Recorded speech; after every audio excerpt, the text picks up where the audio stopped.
Assalamualaikum warahmatullahi wabarakatuh. Indonesia adalah negara yang kaya. Bangsa Indonesia adalah bangsa yang kuat. Ya kan, bertahun-tahun memerangi penjajah dan merdeka dengan dagu tengadah sebagai bangsa yang berdaulat dan bermartabat. Di Indonesia ada sejumlah agama yang menjadi bagian dari kekayaan bangsa Indonesia. Hari ini saya bertemu dengan Bapak Rafani Akhyar. Ini tokoh yang tentu saja kita hormati dan dihormati di Bandung dan di Jawa Barat. Artinya FKUB. Betul. Singkatannya apa Pak Rafani? Forum Kerukunan Umat Beragama. Nah, Forum Kerukunan Umat Beragama. Bagaimana kita sesama pemeluk agama dengan keyakinan kita masing-masing wajib hukumnya menjaga kerukunan, menjaga perdamaian untuk bersama-sama memajukan Indonesia. Perbedaan agama, perbedaan keyakinan bukan untuk dipertentangkan, tapi justru untuk merekatkan kita bersama. Bukan begitu Pak Rafani? Betul. Oke. Bisa diceritakan Pak Rafani, Ya. FKUB ini awalnya lalu kemudian di Bandung seperti apa Pak? Ya. Terima kasih. Assalamualaikum warahmatullahi wabarakatuh. Waalaikumsalam. Selamat siang dan salam sejahtera untuk kita semua. Nama saya HM Rafani Akhyar, Ketua Forum Kerukunan Umat Beragama, disingkat FKUB, Oke Pak. Jawa Barat. Nah, FKUB ini sebuah forum yang diinisiasi oleh para tokoh lintas agama, kemudian dibentuk oleh masyarakat dan difasilitasi oleh pemerintah. Nah, jadi ini sebagai forum yang sifatnya mandatori. Salah satu tugas utama FKUB adalah membangun kerukunan, membangun harmoni, membangun toleransi, baik intern umat beragama, kerukunan intern umat beragama, kemudian antar umat beragama, dan antar umat beragama dengan pemerintah. Nah, bagi FKUB, kerukunan, harmoni, toleransi itu merupakan prasyarat untuk mewujudkan kondusivitas, ya, baik nasional maupun Jawa Barat. Dan kalau kondusivitas itu bisa terawat, terpelihara, maka pembangunan pun akan berjalan dengan lancar gitu. Nah, itu jadi betapa FKUB ini punya peran strategis. Nah, tadi disinggung bahwa Indonesia memang negara yang sangat luar biasa, ya, terutama dari sisi keragaman. Jadi Indonesia ini adalah negara yang sangat beragam, plural, baik etnik, budaya, bahasa, ya, termasuk di dalamnya agama.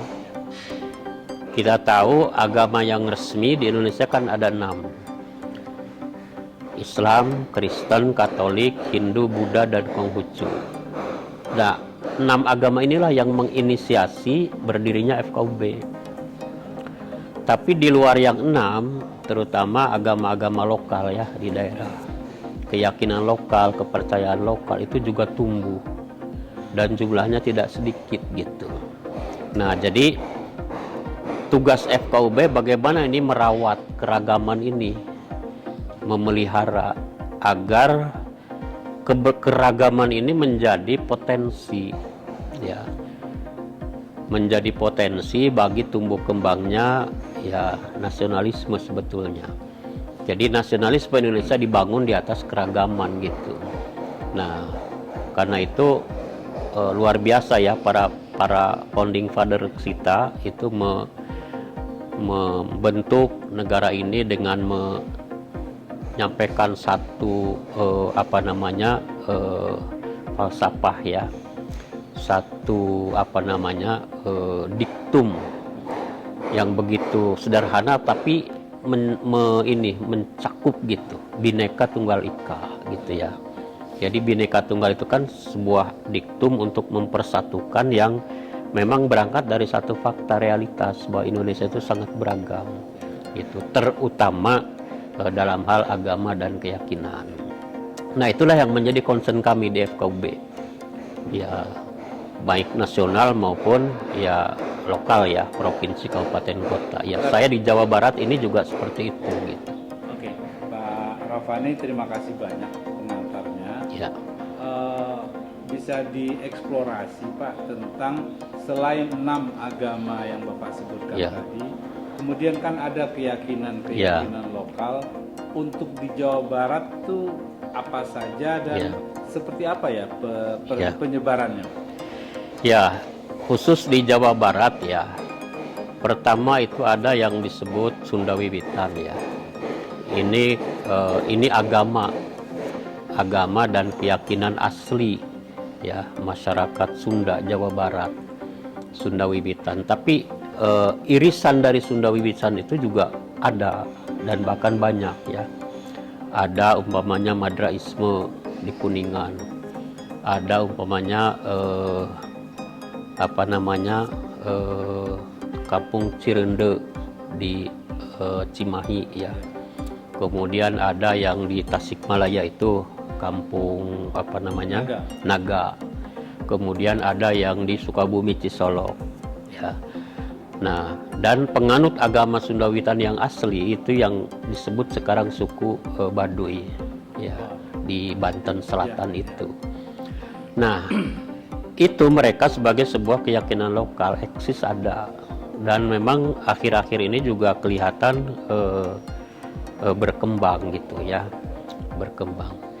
Nah, ini juga bagi FKUB bagaimanapun ini satu kekayaan yang harus diakui sebagai sebuah realitas Indonesia gitu.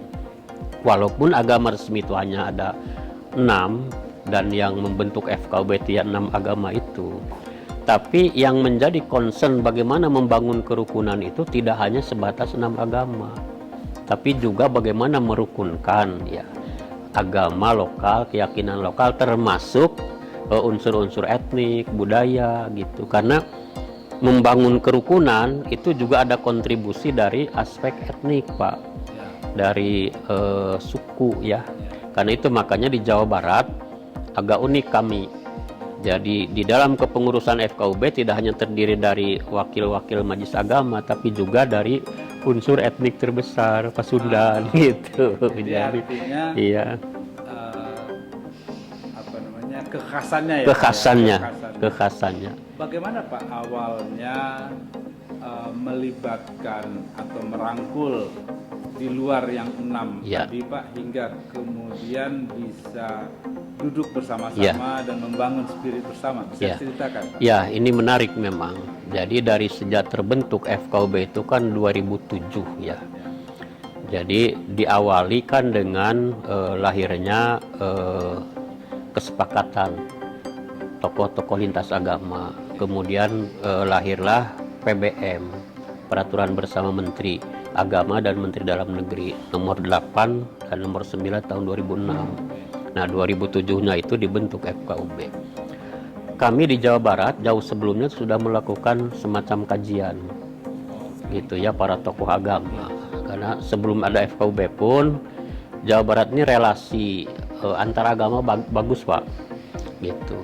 Nah, dalam pengalaman itu ya, unsur dari etnik terbesar di Jawa Barat ini Sunda selalu dihadirkan gitu. Dan memang ternyata ada yang menarik Jawa Barat. Jadi Sunda itu memiliki filosofi di dalam membangun kerukunan, dan filosofi Sunda itu menurut saya itu universal ya, jadi bisa masuk ke setiap agama. Contoh umpamanya ada filosofi silih asah, silih asuh, dan silih asih. Silih asah itu kan saling memajukan, silih asih saling mengasihani, silih asuh itu saling melindungi, mengayomi. Nah, itu kan bisa semua agama bisa menerima itu sangat gitu, sangat human sekali gitu. Dan itulah yang oleh saya terutama pribadi dijadikan juga sebagai apa ya, jadi semua agama itu memakai itu. Jadi kami bersepakat di samping masalah keyakinan masing-masing, ada unsur lain yang bisa memberikan spirit. Ya itulah pesan-pesan kedaerahan gitu. Itulah yang disebut dengan kearifan lokal. Local wisdom itu kami wujudkan konkret di sini Pak gitu. Jadi local wisdom Sunda saling asah, Iya. saling asuh, dan saling apa satu lagi Pak? Asih. Saling asih itu Ya. tadi itu menjadi perekat dari segala perbedaan itu Pak. Betul. Waktu mengkomunikasikan, maaf Pak, saya tolong dikoreksi. Ya. FKUB ini berarti inisiatif dari tokoh masyarakat. Ya. Jadi kan gini. Pertama ada kesepakatan dulu tokoh lintas agama ya. Pentingnya ada sebuah forum yang bertugas mewujudkan kerukunan. Setelah itu ya dikomunikasikan pada pemerintah. Tapi dalam hal pembentukan itu tidak hanya oleh tokoh agama, melibatkan masyarakat pembentukannya. Nah, pada waktu pembentukan itulah di Jawa Barat khususnya unsur etnik itu terlibat. Pasundan kan ada paguyuban Pasundan, Pak. Jadi Gitu. kalau kita kaitkan dengan masuknya pengaruh-pengaruh terhadap warga tentang paham-paham Ya. yang intoleran, Ya. paham-paham yang radikal. Kalau dari penjelasan Bapak tadi, Ya. sebenarnya benteng di Jawa Barat ini sudah berlapis, Pak. untuk Sudah menjaga berlapis, itu. betul. Sudah sangat berlapis karena kita memang melibatkan unsur-unsur di luar keyakinan agama tadi. Tapi menariknya ya itu bisa berkolerasi gitu, Ya. berkorelasi ya gitu. Karena itu tadi sangat human dan universal gitu. Jadi ketemu di situ. Dulu orang mengenalnya Sunda itu ya silih asal itu hanya kaitan dengan Islam umpamanya karena mayoritas penduduk Sunda kan Islam. Tapi ternyata setelah kita lakukan dialog-dialog pertemuan di Kristen juga itu bisa masuk, di Hindu, di Buddha, di Katolik, di Konghucu gitu. Itu indahnya Jawa Barat gitu ya. Ya mungkin di provinsi lain pun ada gitu ya, ada. Cuma belum dielaborasi seperti di Jawa Barat barangkali. Jadi dari yang Bapak jelaskan tadi, lalu kemudian di media sosial dan yang lain-lain, orang-orang tertentu dengan kepentingan Ya. tertentu memframing seolah-olah Ya, kan Jawa Barat ini tingkat Ya. intoleransinya tinggi, tingkat radikalismenya tinggi. Saya sebagai orang yang di luar Jawa Barat merasa wah ini sesuatu yang memang disengaja untuk mendiskreditkan Jawa Barat. Barat, juga menjadi sesuatu yang menjadi pemantik untuk menumbuhkan perpecahan di Betul. antara grassroots terutama. Bagaimana komentar Pak? Ya, jadi Jawa Barat ini di samping memang potensi ya, yang saya gambarkan itu kan satu potensi untuk membangun kerukunan. Tapi juga ancamannya, tantangannya juga luar biasa. Ya, karena apa? Banyak faktor. Pertama, Jawa Barat ini kan provinsi dengan jumlah penduduk terbesar di Indonesia. Hari ini kan udah sampai 50 juta, Pak. Penduduk Luar biasa, Jawa ya, Barat, Pak. iya. Jadi ya kalau nggak salah 20% lebih ya dari populasi nasional kan di Jawa Barat. Ya, betul. Nah, yang kedua secara demografis ya Luas sekali ya. luas. Kemudian berbatasan kan dengan, bukan berbatasan, nyambung kan sekarang dengan ibu kota. Ya. Nah, jadi artinya begini, ya tentu ini menjadi perebutan kepentingan, gitu. Baik kepentingan politik, ya kepentingan non politik, ya agama, keyakinan, ekonomi barangkali. Itu logis menurut saya gitu. Para politisi kan kalau ingin menaiki perahu nasional yang dihitung Jawa Barat, Ya. gitu. yang jadi presiden pun pasti ngitung Jawa Ya, Barat ada. itu. Nah, jadi tidak terkecuali ancaman radikalisme gitu kan, intoleran gitu. Itu sudah pastilah, udah pasti. Nah, sekarang kenapa Jawa Barat kok ada memang ini hasil survei Pak ya. Framing lah, Framing ya, di framing hasil survei di framing gitu kan. Iya, iya. Tahun 2019. Jadi saya harus akui Jawa Barat kan ranking ketiga dari bawah. Ya, indeks toleransinya tuh rendah gitu. Walaupun kami melakukan kajian terhadap hasil riset itu. Ya, sebetulnya ada sih masalah yang kalau harus dimasalahkan jadi masalah ya.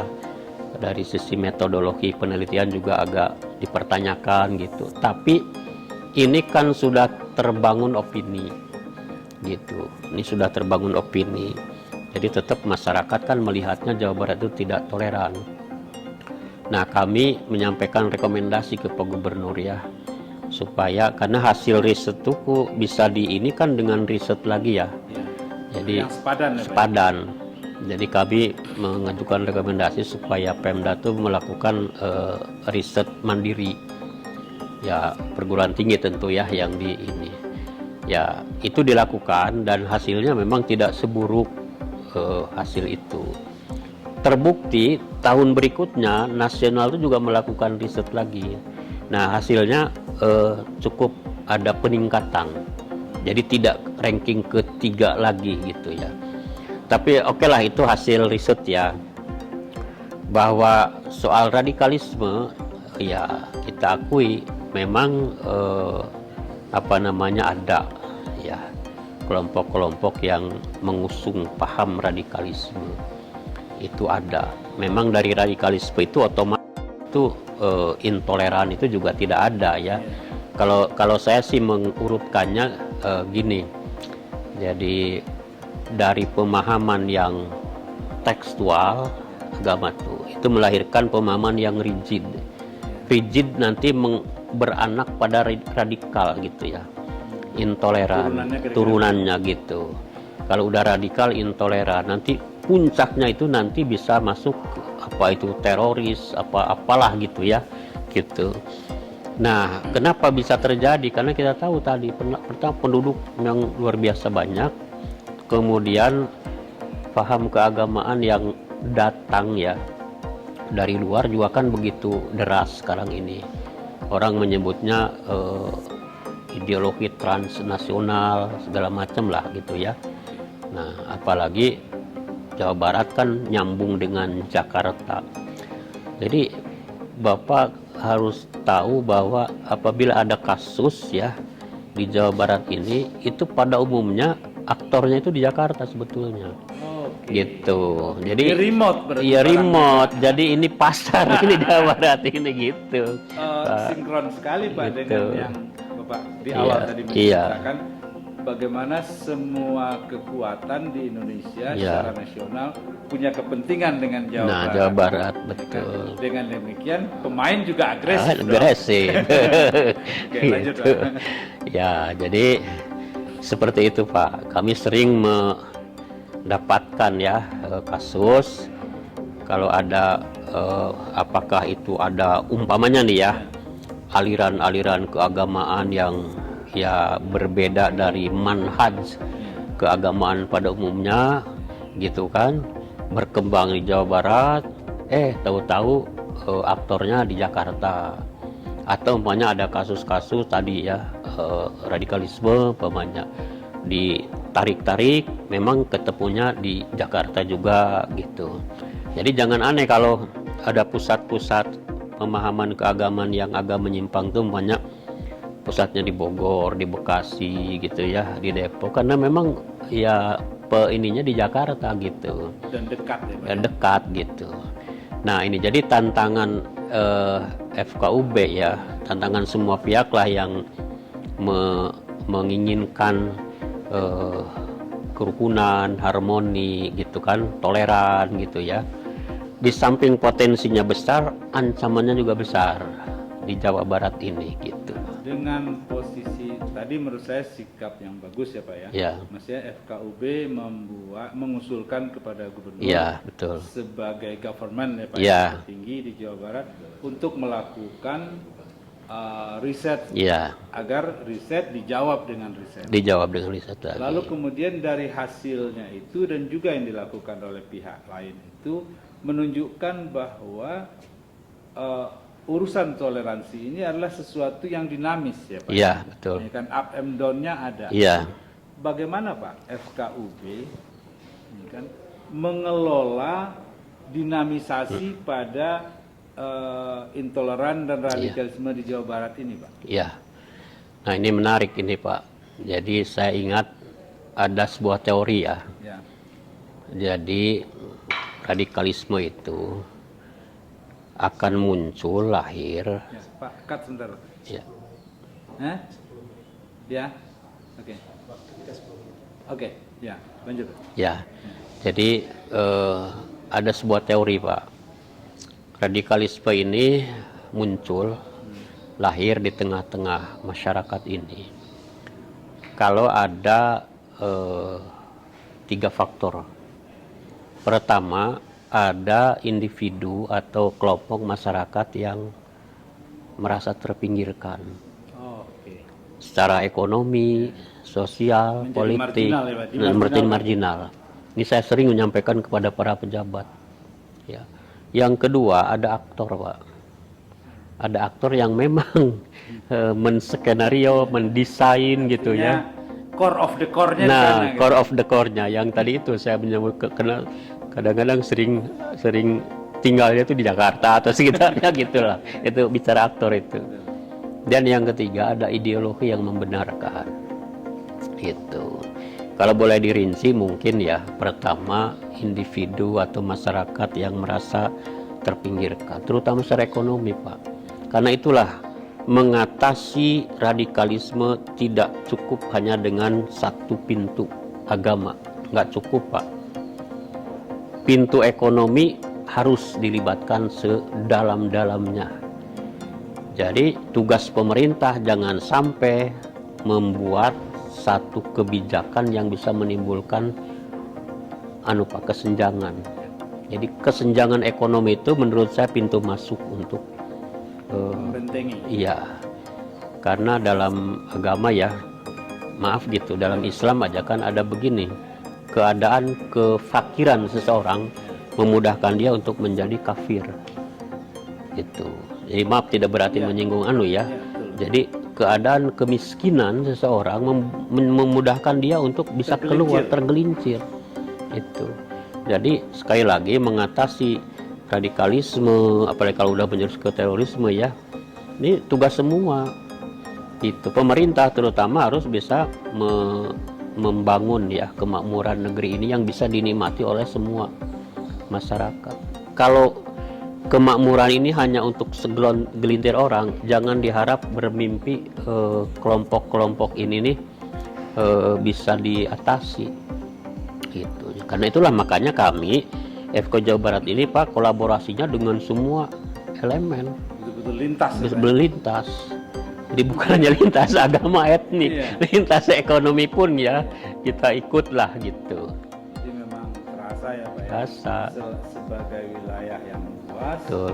dengan penduduk terbanyak, dengan keragaman etnik. Iya. Jadi FKUB menghadapi kapal besar nih Kapal Pak. besar. Iya kan. Gitu. Bagaimana melayarinya agar tidak terlalu Nah banyak itu. hal-hal yang mengganggu pembangunan ini. Iya. Nah kita lanjutkan tadi Pak ya. Yang kedua kan aktor ya, ada aktor. Aktor ini kadang-kadang nggak terlihat Pak. Jadi nggak terlihat, jadi ada tangan-tangan yang ikut bermain gitu. Apalagi menjelang tahun politik Pak. Ya, aktor ini bernuansa politis. Terjadilah nanti politisasi agama. Umat jadi pecah. Ya, umat itu kan terpolarisasi. Apalagi kalau calon hanya 2 ya. Saya mengalami Pak kemarin 2019 itu luar biasa beratnya. Gitu. Nah, di saat terjadinya suasana psikologis berhadapan-hadapan kayak gitu, ya paham-paham tadi itu mendapatkan momentum.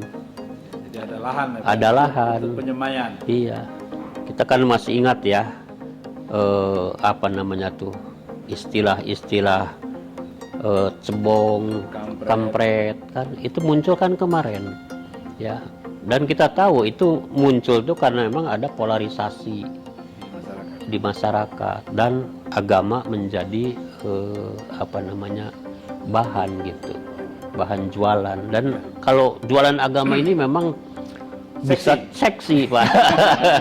Seksi sekali, secara politis seksi sekali gitu. Oke Pak, jadi terima kasih banyak Pak Rafani untuk pemahaman kepada kita semua tentang bagaimana merawat kerukunan 6 agama dan merawat kerukunan keyakinan lokal di Jawa Barat.